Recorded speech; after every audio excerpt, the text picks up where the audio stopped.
இலக்கியம், வரலாறு, இதுவரை நாம் அறியப்படாத உண்மைகள். இவைகளிலிருந்து நமக்கு தேவையானவற்றை இனிய தமிழில் தொகுத்து அழகாக வழங்க வருகிறார் பேராசிரியர் சுபவீர பாண்டியன் அவர்கள். நிகழ்ச்சியில் அடுத்த பகுதியாக வரவிருப்பது ஒன்றே சொல் நன்றே சொல்.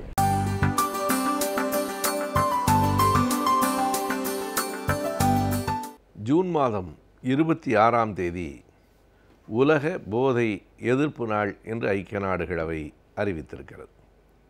எனவே இந்த போதை என்பது உலகம் முழுவதும் இருக்கிறது, உலகம் முழுவதும் அதற்கு எதிர்ப்பும் இருக்கிறது என்கிற இரண்டு செய்திகளும் நமக்கு இதிலிருந்து பிடிபடுகின்றன.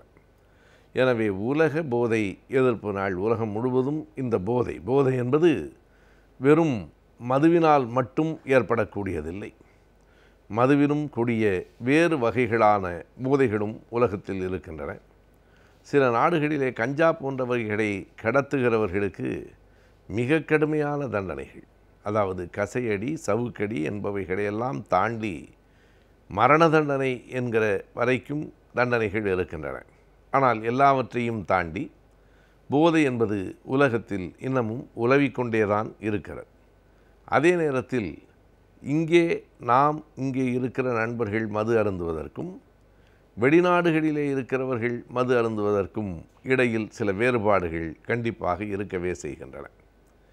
மிக கடுமையான குளிரில் வாழ்கிற அவர்கள் அந்த குளிரிலிருந்து தங்களை காத்து கொள்ளுவதற்காக குறித்த அளவில் மது அருந்துவதும், வெப்பமான இந்த தேசத்தில் வெயில் கொளுத்துகிற, ஏற்கனவே உடம்பு எரிந்து கொண்டிருக்கிற இந்த நாட்டில் மது அருந்துவதற்கும் இடையில் கண்டிப்பாக வேறுபாடுகள் உண்டு.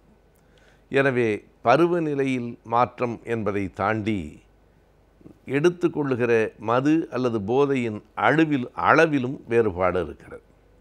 அங்கே மது அருந்தாதவர்களை அமெரிக்காவிலோ, கனடாவிலோ, ஐரோப்பிய நாடுகளிலோ, ஏன் கீழே தேசத்திலே கூட ஆஸ்திரேலியா போன்ற நாடுகளிலோ மது அருந்தாதவர்களை நாம் பார்க்க முடியாது. ஆனால் மது அருந்திவிட்டு சாலைகளில் தன் நினைவே இல்லாமல் கிடக்கிறவர்களையும் பெரும்பான்மையாக நாம் பார்க்க முடியாது. எங்கோ இருவர் அப்படி இருந்திருக்கலாம், ஆனால் அது எண்ணிக்கையில் மிக மிக குறைவு என்பதிலே எந்த மாற்றும் இல்லை. ஆனால் இங்கே தெருவிலே விழுந்து கிடக்கிறவர்கள்தான் எண்ணிக்கையில் கூடுதலாக இருக்கிறார்கள். இன்னமும் சொல்லப்போனால் மது அருந்தியவுடனே தெருவுக்கு வந்து விடுவது என்பது இங்கு ஒரு பழக்கமாக இருக்கிறது. அங்கே மேலை நாடுகளில் இன்னொரு வேறுபாட்டையும் நாம் பார்க்கலாம். தெருவிலேயே அந்த உணவக கடைகள் இரவில் வந்துவிடும். பல குறிப்பிட்ட சாலைகளில் போக்குவரத்துகளை நிறுத்திவிட்டு அந்த உணவு மேசைகளை தெருக்களில் போட்டு தெருக்களிலேயே அமர்ந்து மது அருந்துகிற காட்சியை நாம் பார்க்க முடியும். ஆனால் யாரும் அந்த மது அருந்தி முடிந்து கிளம்புகிற போது தள்ளாடி நடப்பதை நாம் பார்க்க முடியாது. அதற்கு ஒருவேளை இரண்டு காரணங்கள் இருக்கலாம். ஒன்று, அந்த குளிருக்கு அவர்கள் அதனை அருந்தி பழக்கப்பட்டிருக்கலாம். இரண்டாவது, அவர்கள் அருந்துகிற அந்த மதுவின் அளவு மிக குறைவானதாக இருக்கலாம். ஆனால் இங்கே இரண்டுமே தரிகட்டு போய்விட்ட காரணத்தாலே தான் இப்படிப்பட்ட சிக்கல்கள் வருகின்றன. எனவே உலகம் முழுவதும் போதையை ஒழிக்க முடியுமோ இல்லையோ, இந்தியாவில், தமிழ்நாட்டில் போதையை ஒழிக்க வேண்டும் என்பதற்காக சமூக சிந்தனை உடையவர்கள் அனைவரும் பாடுபட வேண்டிய நேரம், தருணத்திற்கு நாம் வந்துவிட்டோம். காரணம், பெரியவர்கள் மது அருந்தியதும், பெரியவர்கள் கஞ்சா என்கிற ஒன்றை, புகையை அவர்கள் நுகர்ந்ததும் என்கிற காலங்களையெல்லாம் தாண்டி பள்ளிக்கூட சிறுவர்களுக்கு எல்லாம் இந்த பழக்கம் இன்றைக்கு வந்து கொண்டிருக்கிறது. ஒரு 10 வயது 15 வயது பையன்களெல்லாம் மது அருந்துகிற நிலை நோக்கி போய் கொண்டிருக்கிறார்கள். அதனை தாண்டி நாம் கேள்விப்படுகிற இன்னொரு செய்தி, அது தவறாக இருந்தால் நல்லது, ஆனால் அது உண்மையாக இருப்பதற்கான வாய்ப்புகளும் இருக்கின்றன. பெண்கள் கல்லூரிகளிலும் கூட விடுதிகளில் மாணவிகளிடம் இந்த பழக்கங்கள் இன்றைக்கு வந்து கொண்டிருக்கின்றன என்கிற செய்தி நமக்கு வருகிறது. பெண்கள் கல்வி கற்கவே கூடாது, வீட்டை விட்டு வெளியிலேயே போகக்கூடாது என்றிருந்த சமூக தடைகள் உடைக்கப்பட்டு இன்றைக்கு பெண்கள் சம உரிமை உடையவர்களாக வளர வேண்டும் என்று திராவிட இயக்கம் உட்பட்ட அத்தனை இயக்கங்களும் பாடுபட்ட நிலையினுடைய பயன் இதுவாக ஆகிவிடக்கூடாது. அப்படியானால் வைதிகர்கள், பழமை விரும்பிகள் என்ன சொல்லுவார்கள் என்றால், இதற்காகத்தான் நாங்கள் அப்போதே பெண்கள் வீட்டை விட்டு வெளியேறக்கூடாது என்று சொன்னோம் என்று கூறுவார்கள். இதிலே ஆண்கள் பெண்கள் என்கிற வேறுபாடு இல்லை. போதை என்பது எல்லோருக்கும் தீங்கு விளைவிக்கக்கூடியது தான். எனவே போதையில் இருக்கிற பல வகைகளையும் சேர்த்தே, மது என்கிற சொல்லால் நாம் கூறி பழகியிருந்தாலும் ஒட்டுமொத்தமாக அந்த போதைப் பொருள்கள், அந்த வகைகள் எல்லாவற்றையும் சேர்த்தே நாம் பார்க்க வேண்டிய, தடுக்க வேண்டிய, விழிப்புணர்வை ஏற்படுத்த வேண்டிய காலகட்டத்தில் இருக்கிறோம் என்று தோன்றுகிறது. சசி பெருமாள் போன்ற பெரியவர்கள் தங்கள் வாழ்க்கையையே இதற்காக அர்ப்பணித்து கொண்டு பட்டினி போர்களை நடத்தி பல நாள்கள் உண்ணாவிரதம் இருந்து போராடி கொண்டிருக்கிறார்கள். கல்லூரி மாணவி கூட மதுரையிலே ஒருவர் இப்படிப்பட்ட பட்டினி போராட்டத்தை மதுவுக்கு எதிராக நடத்தியிருக்கிறார். ஆனால் இன்னமும் ஒரு பெரிய விழிப்புணர்ச்சியை ஏற்படுத்த வேண்டியவர்களாக நாம் இருக்கிறோம். வெறும் பட்டினி போர்களால் மட்டும் மாற்றிவிடக்கூடியது என்று இதனை நாம் கருத முடியாது. இந்த மதுக்கடைகள் அனைத்தையும் தடை செய்துவிட்டால் மறு நிமிடமே மது இந்த நாட்டை விட்டு போய்விடும் என்றும் நம்ப முடியாது. கடைகள் சாத்தப்படுகிற போது கள்ளச்சாராயங்கள் திறக்கப்படும் என்பது வெளிப்படையான உண்மைதான். நாட்டினுடைய பொருளாதாரமே இன்றைக்கு இந்த மதுக்கடைகளை சார்ந்து நிற்கிறது என்பதும் ஒரு கசப்பான உண்மைதான். ஆனால் இவைகளெல்லாம் முழு உண்மைகள் இல்லை.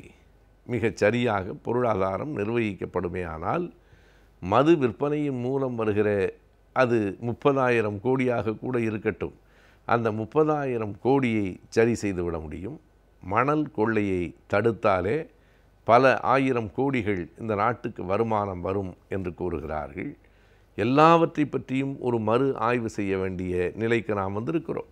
இலவசமாக மின்விசிறியை, இலவசமாக மற்றவைகளை கொடுப்பதை விட இலவசமாக கல்வியை கொடுக்க வேண்டிய கட்டத்திற்கு நாம் வந்திருக்கிறோம். இன்றைக்கு நடப்பவைகளிலே எது சரி எது தவறு என்கிற விமர்சனம் ஒரு பக்கம் இருக்கலாம்.